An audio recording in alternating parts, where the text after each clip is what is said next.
Next Generation EU. To understand this new program, we should have in mind that Next Generation EU consists in the EU Recovery Plan.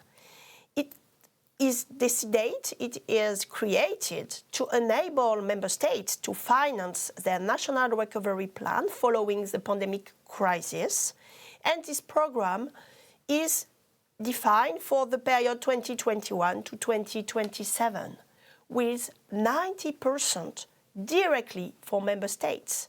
It is a loan, a European loan, of an amount of 750 billion euro, and a loan for 30 years, which should be reimbursed since 2028.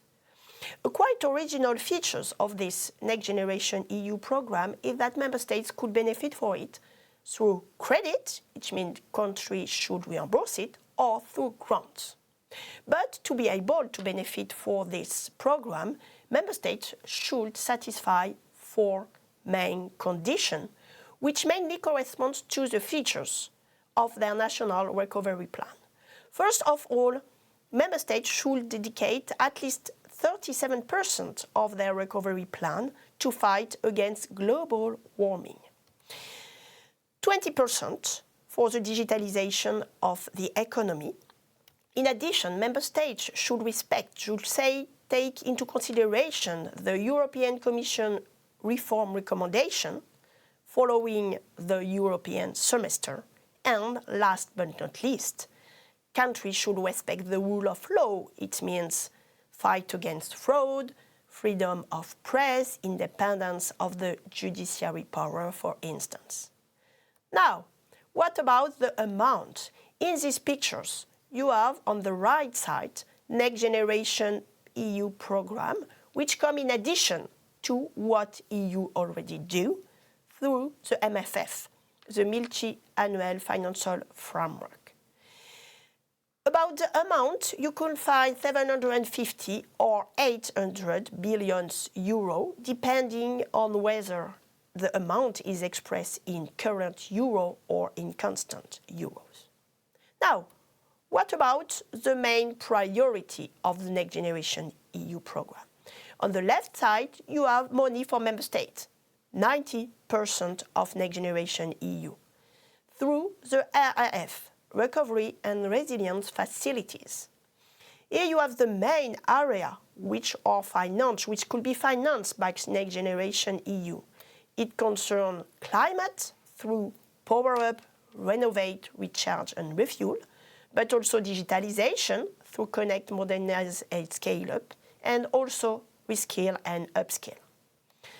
The right side corresponds to additional money for EU budget to enable to develop some programs like React EU, Just Transition Food, Rural Development, Invest EU, Horizon Europe or Rescue EU. Now, what about the reimbursement of this European law? At the beginning of the story, in this table, you have the list of the 6 main new European own resources which was in the project. The 3 first one was already had been created in the previous year. The new contribution on non-recycled plastic waste, the carbon border adjustment mechanism, and the enlargement of the system of emission allowance trading. But unfortunately, for the 3 last one, for the moment, this new tax was not created and this project was abandoned, especially for GAFAM tax, the tax for services, digital services, for Google, Amazon, Facebook, Apple, and Microsoft. It is the same thing for the new common base for corporate tax and for the tax on financial transaction, which is also called the Tobin tax.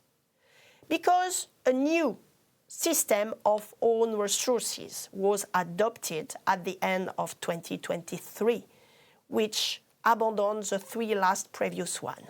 Because at the end of 2023, the Council decided on 3 new sources of revenues. Revenues from emission trading, resources generated by the EU border carbon adjustment mechanism, and a temporary statistical own resource based on corporate profit. Now, what about the need of each country? Because I remember that 90% of Next Generation EU corresponds to money for member states. In this table, you could observe that there is quite difference between countries' needs in several respects. First of all, in the form of the money request. In this table, you can observe that in the last column you have the amount of loans requested just by some country, and on this other column the amount of grants. So there is quite difference also in terms of amount and in terms of program priority. In this figure, you have the share between grant and loans.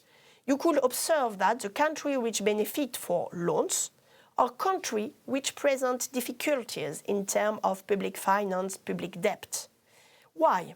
Because for this country, it's not possible to directly ask to financial markets to obtain new loans, new credit. That's why European Commission play a kind of intermediate role to enable them to benefit for new money coming from financial markets without asking directly. But for other countries, the country which benefit only for grants, these countries are able to ask directly to financial markets for new money. This is the explanation of this decomposition between grants and loans. What about the priority? In this figure, you can observe that the priority of countries are quite different, especially in terms of climate objective, it is a green line, but also in terms of digital objective. There is huge difference between countries. In these other figures, you could have the same conclusion, and it is also another factor of distinction. It is the period when country will benefit for the money. In this figure, you have the time profile of plan recovery spending. Now, what about midterm evaluation? Because we are in the middle of the period, and till now, just 30% of the RAF funds have already been distributed. It means that country will continue to benefit for this program till the end of the period in 2027. Thanks for your attention.